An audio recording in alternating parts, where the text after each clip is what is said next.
Antoine commence par les démarches quatégumais classiques. Il tape « Retirer une vidéo pornographique en ligne sur Google ». Il tombe sur des dizaines de forums, d'articles, de témoignages. Tous racontent la même chose, on ne peut rien faire. Il contacte les plateformes. Signaler le contenu via ce formulaire. Il signale, encore et encore. Parfois la vidéo disparaît, mais quelques jours plus tard, elle réapparaît.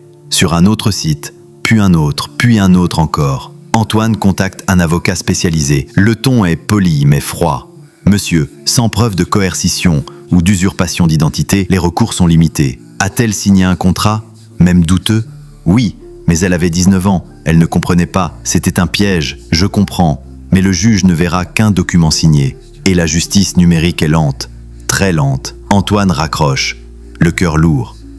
Il ne veut pas abandonner. Il contacte une association. Un homme le rappelle. Sa voix est grave, usée. Vous n'êtes pas le premier, et malheureusement, vous ne serez pas le dernier. Il parle d'un réseau, de vidéos produites à la chaîne, de jeunes femmes attirées par des promesses creuses, et d'un producteur basé à l'étranger, quasi introuvable. Il lui donne un nom, un pseudo, un début. Antoine passe des nuits blanches à fouiller les forums, les réseaux obscurs, les tréfonds du web. Il finit par trouver une adresse mail, un contact Telegram, un ancien partenaire de tournage. Il écrit, il demande à collaborer, il joue un rôle, il veut piéger l'homme, mais l'homme est plus rapide. Il répond en riant, dis à ta sœur de sourire la prochaine fois, elle fait trop la sainte.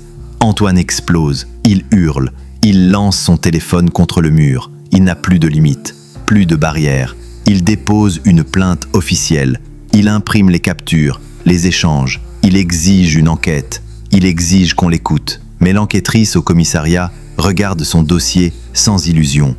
On vous rappellera si on a du nouveau, mais soyez réaliste. Ce genre d'affaire est complexe et souvent classé.